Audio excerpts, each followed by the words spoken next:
Today we're out setting out this target. We've got a 24-inch plate. We're out at a little bit over 2,000 metres, so a little bit over 2,200 yards. We'll check it properly.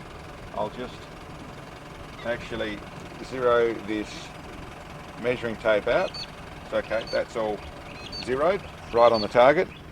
And we've actually set up this to do a cold bore shot. To do our final, we've actually decided to purchase that 7mm Rem Mag that we've been playing with. It's an APRS rifle, and we've basically recoloured it, turned it into our own rifle, and we just want to test it all. So we're actually setting up this to do a cold bore shot as a fairly harsh test at 2,000 metres, but just to see what it's all how well it's going to work for us and how well we can do it. And hopefully, as you can see over there right now, you can't see our shooting spot. It's in the clouds, so hopefully the clouds lift in the little space we've got to do this in this morning, and we can test it and see how well we can do on a cold bore shot with a 7mm Rem Mag at a little over 2,000 metres.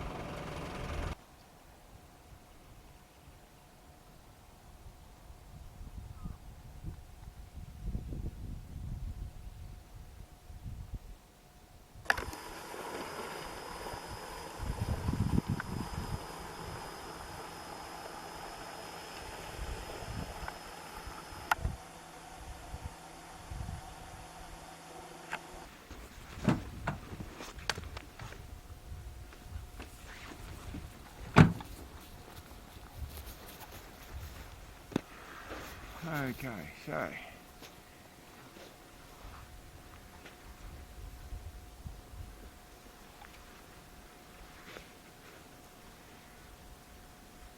now that's 22.72.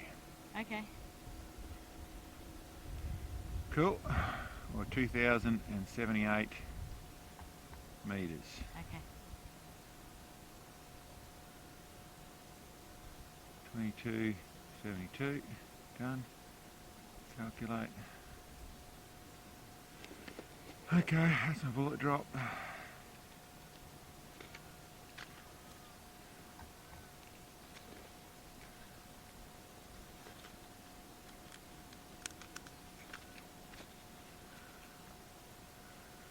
.2 for Coriolis.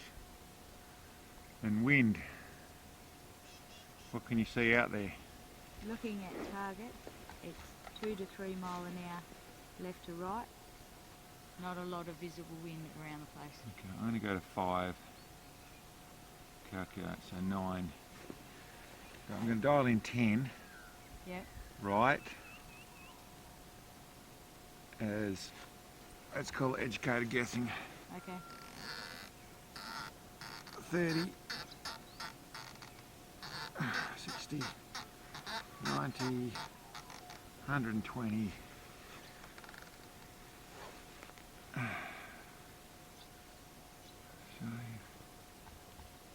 okay, 121, yeah, so that should be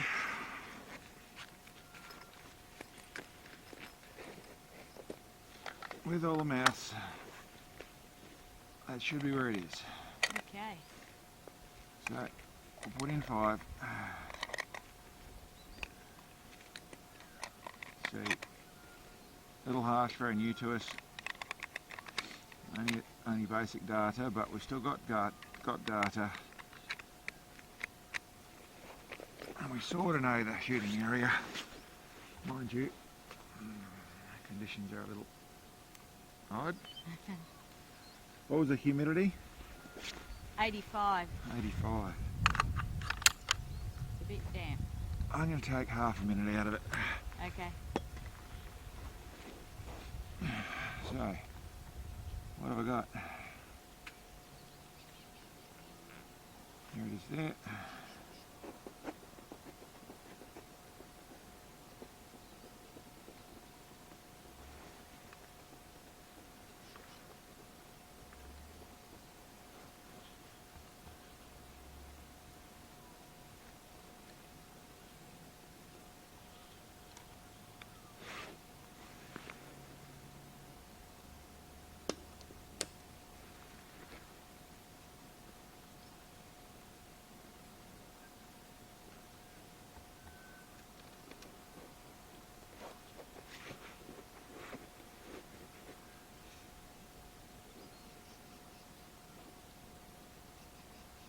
Okay.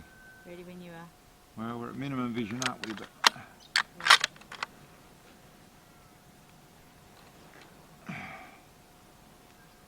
okay. That's as cold bore as it gets. Yeah, true.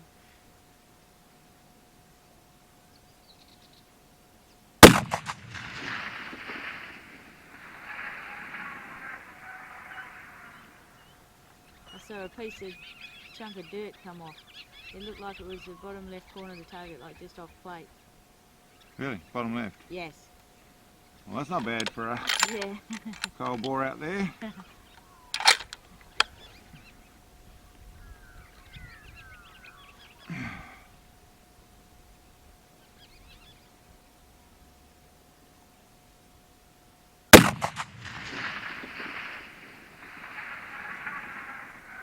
Hit. Top of plate. Got him. So it's very top edge of plate. 1 o'clock on the top edge. Got him. Well, that worked really nicely. Yep. There's a bit of a guess. Top edge of plate, I can't make it out. It's right top edge, is it? Yeah, so it's like 1 o'clock on the very top edge of the plate. Wow, wow. Yep. Right, ejected, cool. Okay, well, let's just try backup, I suppose. Yep. Gonna spoil it after getting something like that in a cold bore.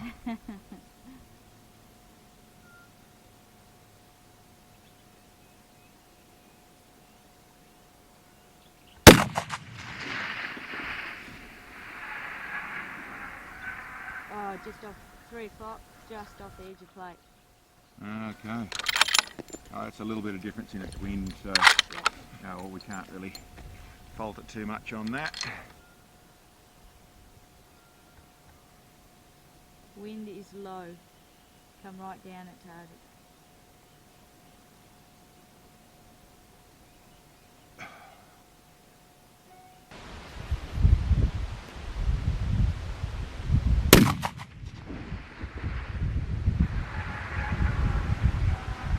On target. Hit. 1 o'clock. 4 inches top edge of plate. Oh, that's pretty good. That just wind just changed halfway through there. Yeah. Oh, awesome. So that wind's moving up and down. Yeah, sure is. Still, that's not bad. Yeah. As long as it's a shot and a shot to get it right on. But 2,000 yards and in this sort of light, what the weatherman said was going to be clear. Yeah. So they're shooting nice. Okay.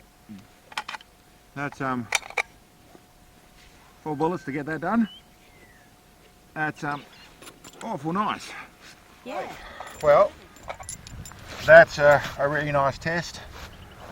There's essentially what we're doing today is a quick test over. We haven't got the conditions we wanted to at all. Wait a minute. I'll pull those off so I'll stop yelling at everyone. We haven't got the conditions we're hoping for today. This is supposed to be a nice bright sunny day where we could go through and basically show off our new rifle. But we still got what we wanted to do. It was basically a cold bore shot, so it was only quickly onto the plate. That's a magazine. 5 shots, we managed to do that and get a couple of hits on that plate. The wind is doing what it does a little bit in these conditions, and it's obviously pretty hard vision and all the rest of it. Plus it's foggy, we're shooting all the rest of it, but still, the thing performed really well, really happy with it. We ended up with 120 minutes, 120 and a half minutes of elevation for that shot. They were shooting the 180 grain Sierra Match Kings,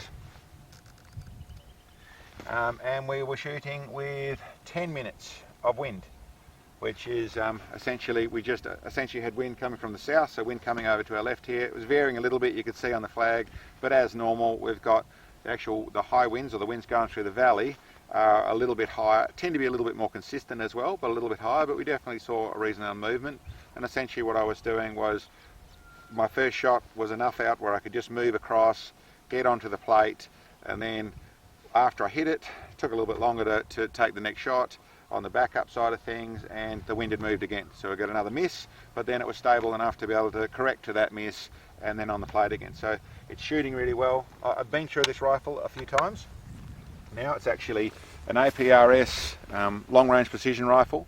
It's put together with some nice bits and pieces. It's essentially a Stiller action. It's a Maddco barrel.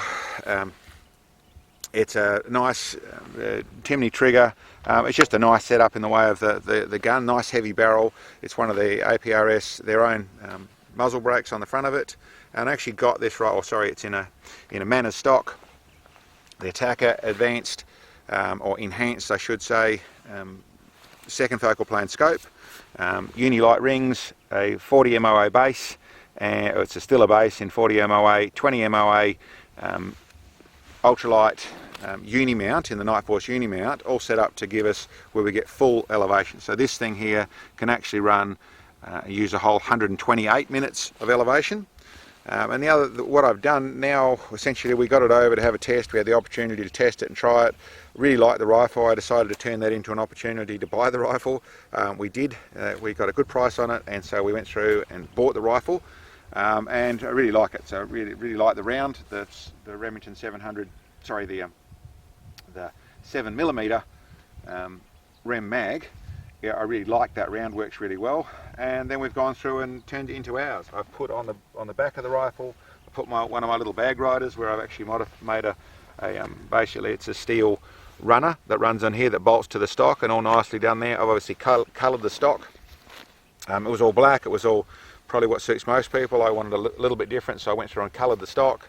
I did a modification to essentially just mounted a proper rail set up on the front here, to just a mini rail to be able to run just a Harris bipod. May change that, but it's working nicely, so we'll leave that alone at the moment. The only other thing I did with the enhanced ATACRs, they limit the amount of range or amount of windage that you can adjust. So you can really only get 14 minutes either way in the standard form. Great idea for match shooting and that sort of stuff, where essentially you want to be able to not get lost. So you know where 0 is, you know where your 14 is, and that's a fair bit of windage for most shooting. For me, in extreme range shooting, it isn't really enough windage. Today was fine, but I quite commonly am shooting 25 and 30 minutes of windage with some of the longer shots, especially in higher wind, obviously. There is simply a little pin inside here. Then I've removed the little pin, which lets it rotate all the way around. It does mean you have to think about it, because essentially you can get back to 0, which looks like 0, but it isn't 0 anymore. So you have to keep that in mind in doing that sort of change. But it turned into something that was nice to use for me being able to dial further, so I really can dial in 30 minutes of wind if I want to, and use all of the scope's internal 60 minutes of windage. But listen, that's sort of a bit of a look over of it. It's this is a very nice to use rifle. I'm really happy with how the thing's operating. And like I said, liked it that much, I turned it into a sale for them. So I bought the rifle and very happy to have it in the cupboard. Anyway, we'll go down the target. While we're here, I should verify that range. We're shooting with. We zeroed it down at the target. 2268 yards. Okay, so that's the proper range. Then it'd be nice and close, actually. To be truthful, my shots onto them, I was using holdover to get on there, and I had a whole plate of holdover difference for that second shot. So I couldn't really call that a group. It obviously ended up with only between the two hits, we've only got a 6-inch space at 2,000 meters, but like I said, first shot, when I walked away, I adjusted onto it, I was actually on the plate with a direct hold in the center of the plate to hit here. Then our next shot, we just missed, and I'm actually holding one plate away, was how much difference we had in our wind. Yeah, these sort of conditions, and if you have a look out there, yeah, it's a little, you can see why we were struggling to see things. Where our shooting position is still in the clouds there. So as the clouds sitting over the top of the hill there. And like I said, not the day we're hoping for, but that's sometimes what you get here. We're getting close to winter now, and it's wet and damp and like I said, running out of season, but hopefully we get a bit more dry to do a bit more stuff. But that went really well. I'm really happy with that, with the rifle working really nicely, really happy with the round, and I'm glad to share. So we'll catch you next time.